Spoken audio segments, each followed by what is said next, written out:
Você já se perguntou qual é o melhor investimento para 2024? Ou seja, onde investir agora para se preparar aí para o futuro, para o ano que está por vir?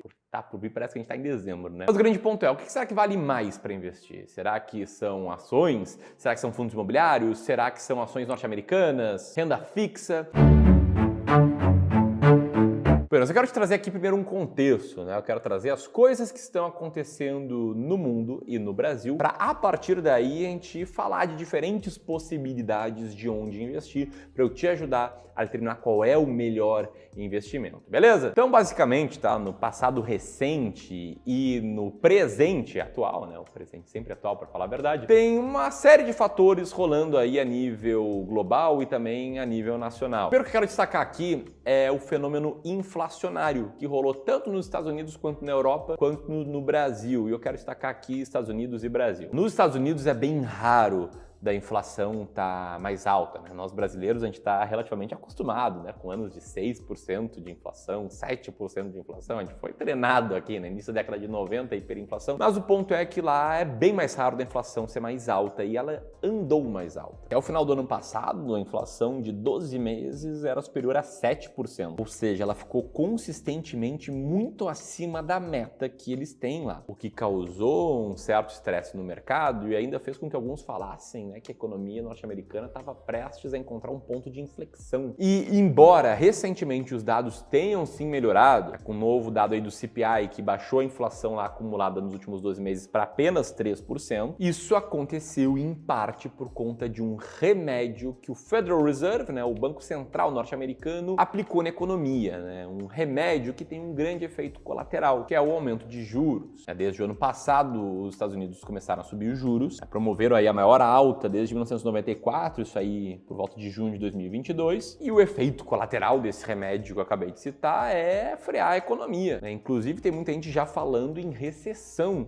nos Estados Unidos. O Bill Gross, por exemplo, comentou que o declínio no caixa abrirá caminho para uma recessão, culpando aí, né, o conjunto de política fiscal e monetária norte-americana e ainda criticando veementemente o aumento de juros. Já no Brasil, a taxa Selic está bem alta, está em 13,75% ao ano desde agosto de 2022, está um bom tempo nesse patamar, justamente para conter a inflação, que por aqui também esteve mais alta que o normal no passado recente e que agora está dando indícios mais fortes de já estar sob controle. O mercado já está prevendo que a inflação vai fechar em menos de 5% no final desse ano e que com isso já está amplamente precificado que a taxa Selic vai começar a cair. Ela vai cair em agosto. Quem está mais ligado no dia a dia do mercado sabe disso. O grande ponto aqui tem gente que se divide acreditando que ela vai cair 0,25%, tem gente que acha que ela vai cair 0,5%. Enquanto isso, o PIB vem sendo sustentado pelos patamares mais altos das commodities, né, que nos últimos anos se mantiveram em patamares mais altos, dando um fôlego aí para o PIB. E o que está no ar aqui também são as medidas que estão sendo discutidas do lado fiscal, como a reforma tributária, que divide muitas opiniões. A gente ainda vai ver muita água rolando, mas tem gente otimista. Ok, esse é o cenário. Agora, dito isso,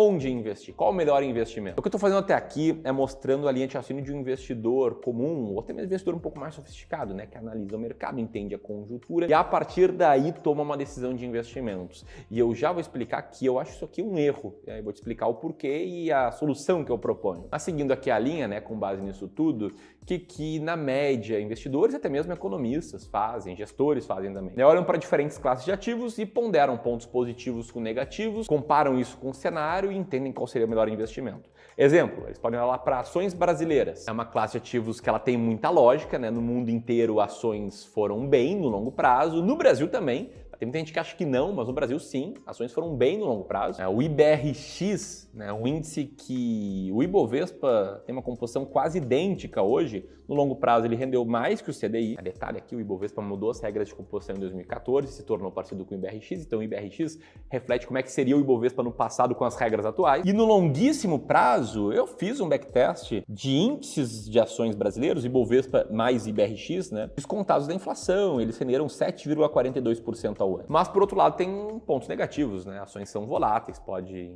cair bastante em um ano, podem passar vários anos acumulando perdas e talvez no cenário atual alguns acreditem que a bolsa já subiu e já está precificando uma melhoria, que se não vier a bolsa pode cair. Esse processo pode ser repetido para qualquer classe de ativos. Ações norte-americanas, por exemplo, tem muita lógica, faz muito sentido, assim como ações brasileiras, no longo prazo foi vencedor, tanto em dólar quanto em real. Tu te expõe ao dólar, te expõe à economia mais forte do mundo, mas traçando o cenário, se as coisas derem certo para o Brasil, se o Brasil for um emergente de destaque e se o real se apreciar frente ao dólar, talvez essa classe aqui patine, assim como ela patinou na primeira década de 2000, em que o investimento em ações norte-americanas seria dado meio que no 0 a 0 em 10 anos.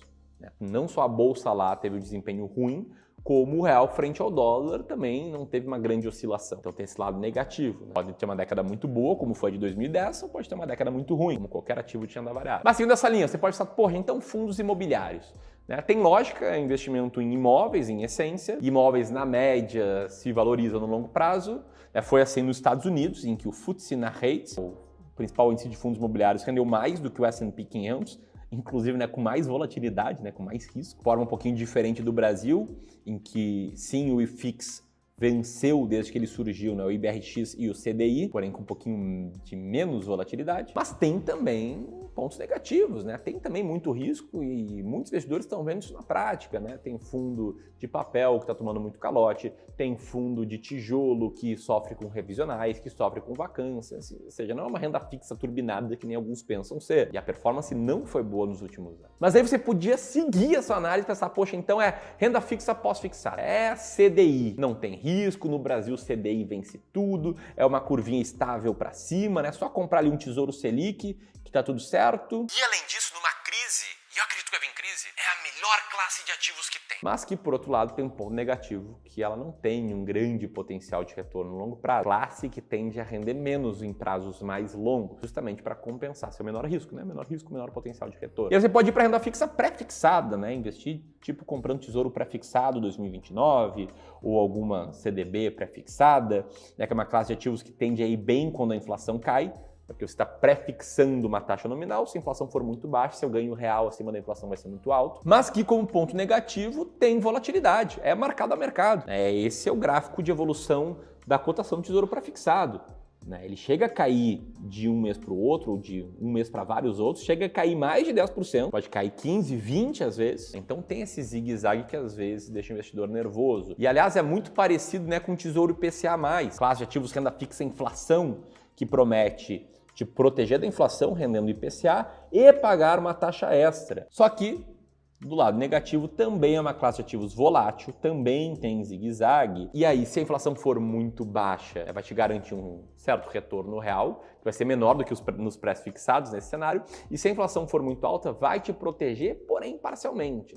Como assim parcialmente? Ao comprar um tesouro IPCA que promete IPCA mais, 5,6% ao ano, se o IPCA futuro for que nem o passado, seu retorno total vai ser de uns 11,5%, vai ter imposto de renda, porque investimentos possuem imposto de renda, e vai sobrar mais ou menos 4% ao ano acima da inflação.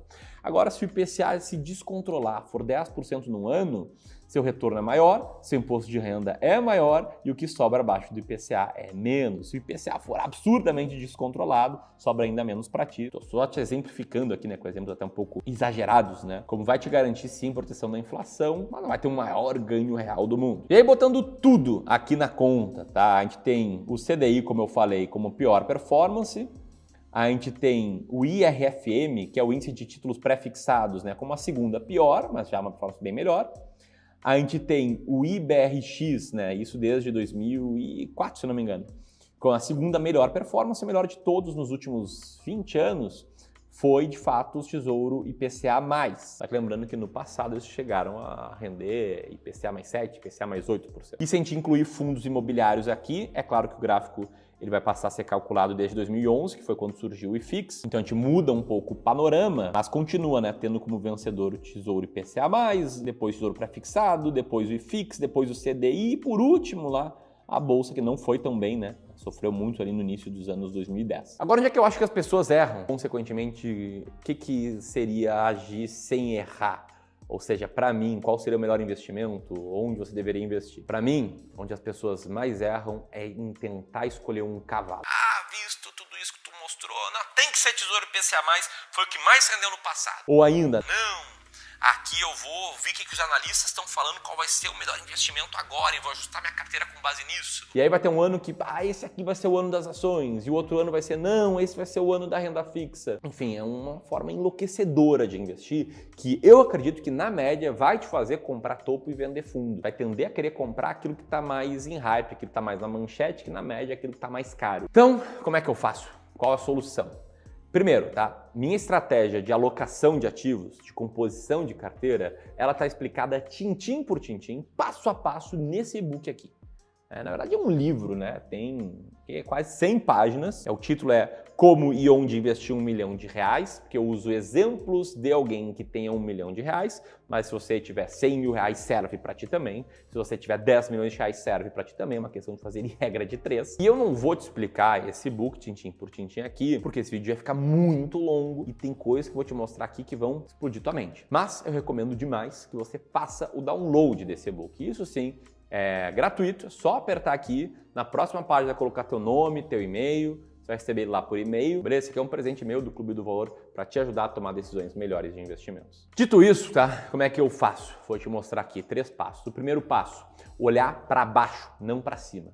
Eu li esse termo pela primeira vez no livro You Can Be a Stock Market Genius, do Joe Greenblatt. Ou seja, primeiro olha para baixo, primeiro pensa em risco e depois pensa em potencial de retorno. E para te mostrar como é que a gente faz isso aqui no Clube do Valor, eu quero exemplificar com uma carteira hipotética que seja sofisticada. É uma carteira com 60% de peso em renda variável, como está na tela, e 40% de peso em renda fixa, como está na tela. Como a primeira coisa que a gente faz, a coisa mais importante é olhar para o risco, eu quero te dar alguns exemplos de como é que a gente encara o risco aqui. O primeiro é o mais óbvio, tá? É a volatilidade. É o zigue-zague que a carteira faz. Quanto mais volátil, né? Quanto mais o retorno foge de uma média, mais arriscado em tese é. Só que o problema da volatilidade é que ela vem para o bem e para o mal.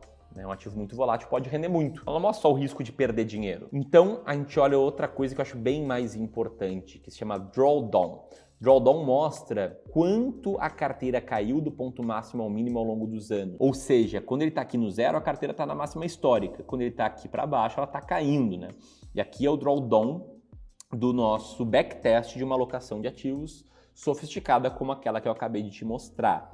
Teria tido vários momentos com quedas perto de 5% no passado, alguns com queda de 10%. Mas tem algo mais forte do que o drawdown, que dói mais no investidor, que é o drawdown relativo ao CDI. Por quê?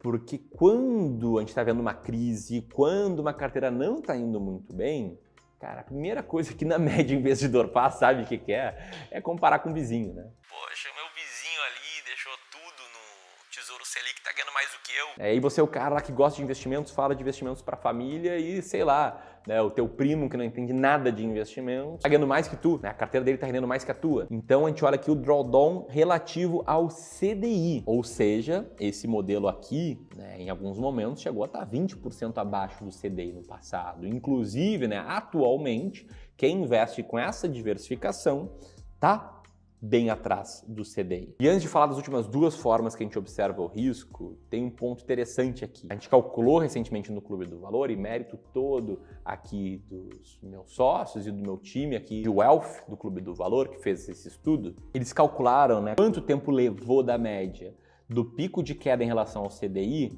até a carteira voltar a ter uma performance positiva e superior ao CDI nas últimas crises. Então, teve momentos que demorou 12 meses, teve momentos que demorou 11 meses. Na crise interna recente ali de 15, 16, demorou 13 meses. Na crise do Covid a gente nem mediu porque foi muito rápido e agora a gente não sabe quanto vai ser, mas no passado foi mais ou menos um ano e pouco, né? Garantia de retorno no futuro. Acho que é um dado interessante também de mostrar, né? Nessa inteligência que está por trás de uma carteira de investimentos, de certa forma por trás do nosso serviço. Fora isso, a gente ainda olha outras 2 métricas. A primeira é a zona de desconforto, que eu não vou mostrar muito nesse vídeo. Se for teu interesse, comenta aqui abaixo que eu posso falar mais sobre. E a última é o Pain Index, que olha para o drawdown relativo ao CDI, mas tenta medir qual foi o tamanho da tua dor, que seria basicamente essa área aqui de drawdown. Ou seja, ela não mede apenas a intensidade da queda da carteira, como também ela mede o tempo em que a carteira ficou performando mal. Em outras palavras, tá? A gente teve uma dor aqui de queda na carteira na crise do início de 2020, né, no início da pandemia,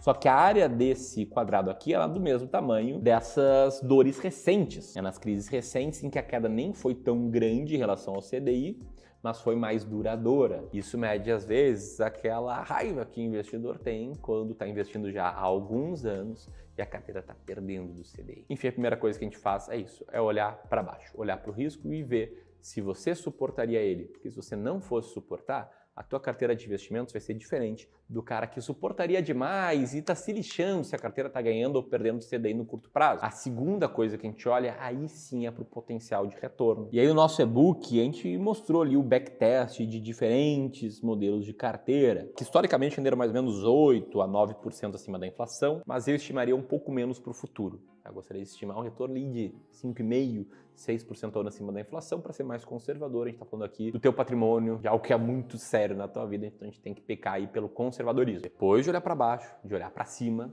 o terceiro passo é validar isso com a tua visão de mundo. E aí não tem segredo, tá? Cada investidor é diferente, cada pessoa tem um temperamento diferente, cada pessoa tem uma disponibilidade para acompanhar o mercado diferente, cada pessoa tem uma experiência investindo diferente. Então, por que motivos que existiria uma carteira de investimentos única, que seria a melhor carteira para todo mundo? A resposta universal para onde investir para 2024? Não tem, depende pessoa para pessoa. Minha carteira ideal é 100% renda variável. A de muitos clientes nossos, inclusive, é igual a essa alocação sofisticada que eu mostrei agora há pouco. Mas o fato é, não tem melhor investimento, tem melhor investimento para ti. E aí, como é que você descobre o melhor investimento para ti? Bom, aqui a gente tem um processo chamado análise de carteira, em que a gente se reúne com investidores que já têm um certo patrimônio acumulado, né, 500 mil reais, para cima, né? 1 milhão, 2 milhões, 5, 10, 15 ou mais, e a gente dá uma olhada na carteira deles.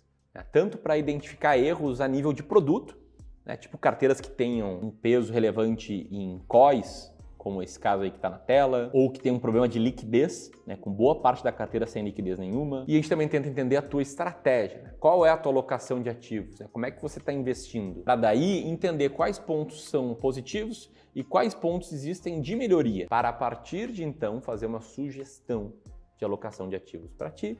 E nesse caso, né, do processo de análise de carteira, que até aqui é gratuito, fazer também uma proposta de trabalho para a gente implementar essa sugestão e estar do teu lado, te ajudando a investir melhor. Então, se você tem aí mais de 500 mil para investir, você pode solicitar sua análise de carteira apertando nesse botão aqui. E se você tem menos de 500 mil para investir, sei que a gente fica bravo, só tem de uma parcela. Então, fique calmo, tá? Esse vídeo aqui é um presente gratuito para todo mundo. Aqui tem outro vídeo que eu falo sobre como montar uma carteira de investimentos gratuito para todo mundo. Tá tudo bem, estou aqui para ajudar a todos. Um grande abraço e até mais.